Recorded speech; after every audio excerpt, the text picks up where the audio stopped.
इसके बाद बात करते हैं टेबल स्टाइल की। तो टेबल स्टाइल में हम लोग बात करेंगे टेबल पैडिंग की। पैडिंग क्या होती है इसको आपको बताते हैं। तो यहाँ पर चले जाइए और देखिए ये जो आपका कंटेंट होता है और ये जो बॉर्डर होता है दोनों के बीच में जो स्पेस होता है इसी को पैडिंग बोलते हैं। ठीक, तो इसी को हम लोग कंट्रोल करेंगे पैडिंग प्रॉपर्टी का इस्तेमाल करके। यानी कि अगर इसको मैं हाईलाइट करता हूँ ऐसे, तो ये जो ब्लू ब्लू हाईलाइटेड है और ये जो बॉर्डर है इसके बीच में जो एरिया है स्पेस है इसी को पैडिंग बोलते हैं। ठीक, तो यहाँ पर पैडिंग देने की कोशिश की गई है। तो आपको टेबल दिख रही होगी, नीचे टेबल है और टेबल हेडिंग, टेबल डेटा और टेबल हेडिंग तीनों में बॉर्डर लगाया गया 1 पिक्सल सॉलिड और ये कलर है। उसके बाद टेक्स्ट लाइन लेफ़्ट है, यानी कि सारे में जो टेक्स्ट लाइन है वो लेफ़्ट में हो जाएगा। और टेबल बॉर्डर कोलैप्स किया गया है और विथ 100% रखा गया है। और उसके बाद है टेबल हेडिंग और टेबल डेटा, इसमें पैडिंग 15 पिक्सल डाली गई है। तो आपको जो टेबल हेडिंग और टेबल डेटा जो पिक्सल दिख रहे हैं, यानी कि यहाँ से लेके यहाँ तक जितनी पिक्सल जितने सेल हैं, सेल में जो आपको कंटेंट दिख रहा है उस कंटेंट और उसके बॉर्डर के बीच में जो एरिया है स्पेस है वही 15 पिक्सल है। इसको अगर आप 5 कर दीजिए तो आपको ये जो एरिया है ये सब आपको छोटा दिखाई देगा हर एक सेल में। ठीक है, तो देखिए कंजेस्टेड हो गया, काफ़ी कम एरिया हो गया इस बॉर्डर से इसके बीच में। ठीक, या फिर इस बॉर्डर से इस ब्लू वाले एरिया के बीच में। तो ये होती है आपकी पैडिंग। और उसके बाद है हॉरिजेंटल डिवाइडर्स। हॉरिजेंटल डिवाइडर का मतलब है कि जो बॉटम पर आप लाइनें बना सकते हैं, हॉरिजेंटल लाइन बना सकते हैं, जिनको हॉरिजेंटल डिवाइडर्स बोला जाता है। ठीक है, इसके लिए आपको बॉर्डर बॉटम प्रॉपर्टी का इस्तेमाल करना होता है और ये आपने लगाया है टेबल हेडिंग और टेबल डेटा पे। ठीक है, तो ये 1 पिक्सल सॉलिड और ये कलर 1 पिक्सल सॉलिड टाइप का रहेगा और ये कलर है आपका दिया हुआ, तो इस कलर की ये आपकी लाइन रहेगी। थोड़ी सी मोटी कर लेते हैं इसको 2 पिक्सल की और यहाँ पर कलर कर लेते हैं रेड। तो आप देखेंगे ये जो ये जो बॉटम वाली जो लाइनें बनी हैं जिनको हॉरिजेंटल डिवाइडर्स बोलते हैं, ये आपको किस टाइप की दिखाई देंगी, थोड़ी सी मोटी और रेड कलर की। ठीक है, और बाकी तो पैडिंग आपको पता ही है। और इसके बाद है हावरेबल टेबल। हावरेबल टेबल का मतलब होता है ये जो इफेक्ट आपको दिख रहा है, यानी कि जैसे ही माउस पॉइंटर ले जाते हैं पर्टिकुलर सेल के ऊपर, रो के ऊपर, तो वो आपको हाईलाइटेड दिखती है। इसके लिए हम लोग सीडो सेलेक्टर हावर का इस्तेमाल करते हैं। ठीक है, तो इसको देख लेते हैं।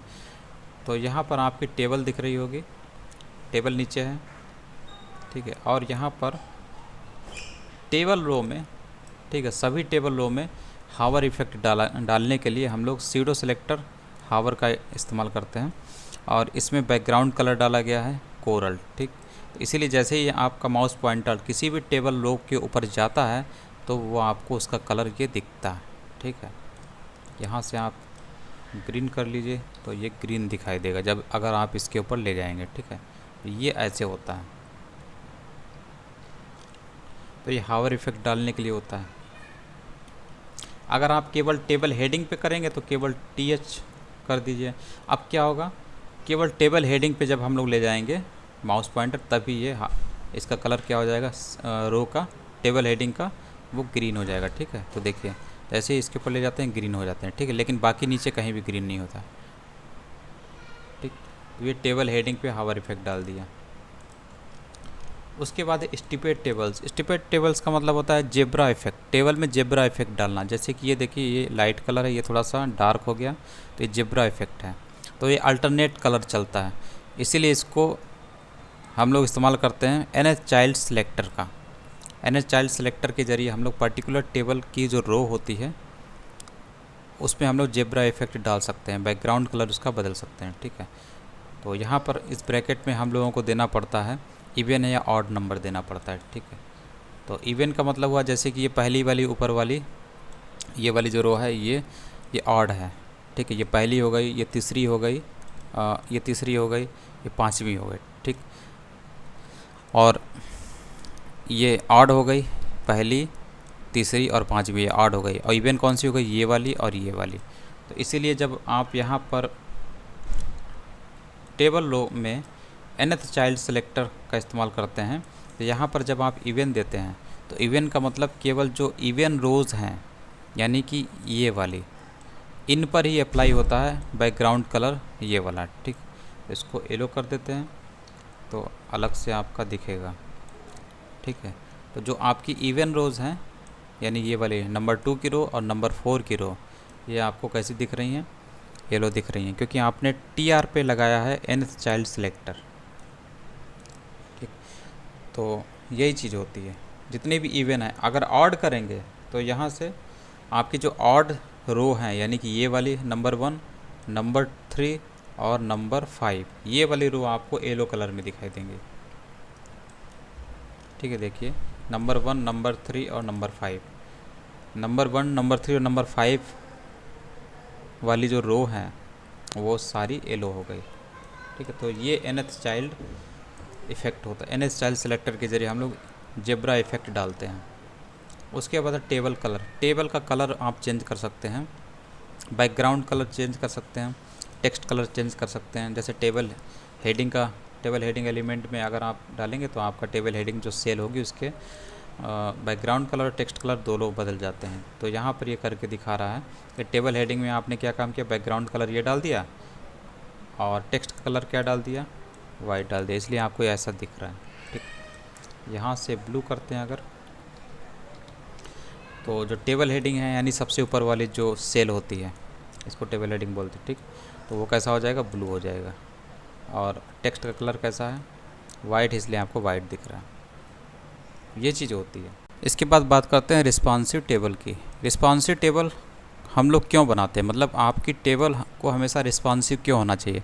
उसके पीछे कारण ये होता है कि अगर आपकी टेबल मान लीजिए काफ़ी बड़ी है और स्क्रीन छोटी है, उस स्क्रीन पर आपकी टेबल को डिस्प्ले कराना है, तो इसका एक ही तरीका हो सकता है कि आप उसमें हॉरिजेंटल स्क्रॉल बार को अटैच कर दिए, और ऐसा करते ही आपकी जो टेबल होती है वो रिस्पॉन्सिव हो जाती है। मतलब जब आपकी जो स्क्रीन छोटी होती है तो उस केस में बड़ी टेबल को उस स्क्रीन पे दिखाने के लिए हमें हॉरिजेंटल स्क्रॉल बार अटैच करना पड़ता है, ठीक है। तो इससे हमारी जो टेबल होती है रिस्पॉन्सिव बन जाती है।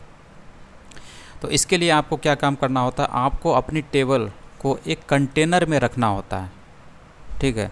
तो यहाँ पर जो सबसे अच्छा कंटेनर होता है वो डिव एलिमेंट होता है। तो इसी डिव एलिमेंट के अंदर हमको अपनी टेबल रखनी होती है, और उस डिव एलिमेंट पे हम लोग इस CSS प्रॉपर्टी का इस्तेमाल करते हैं, प्रॉपर्टी और वैल्यू का इस्तेमाल करेंगे, जिसकी वजह से आपकी जो टेबल है वो रिस्पॉन्सिव हो जाती है।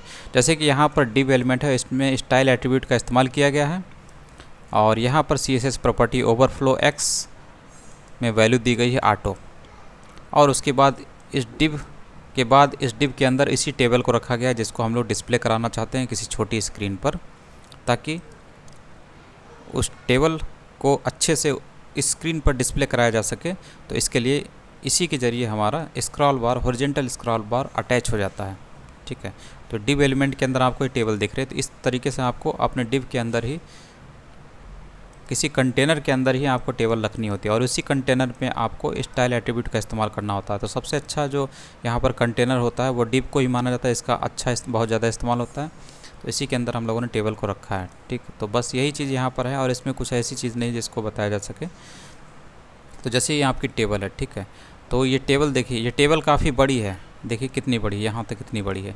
अब स्क्रीन को अगर हम लोग बड़ा करते हैं, ठीक है, स्क्रीन को बड़ा करते हैं, स्क्रॉल के ज़रिए पूरी दिख रही है। काफ़ी छोटी स्क्रीन कर देते हैं तब तो 100% इसमें स्क्रॉल अटैच है और वो पूरी टेबल को डिस्प्ले करा रहा है, ठीक। तो ये चीज़ काम की होती है, और इसे ही आपको रखना होता है इसी डिव एलिमेंट के अंदर, ठीक। और इस पर स्टाइल ओवरफ्लो x ऑटो, ये CSS प्रॉपर्टी और वैल्यू का इस्तेमाल किया है, ठीक।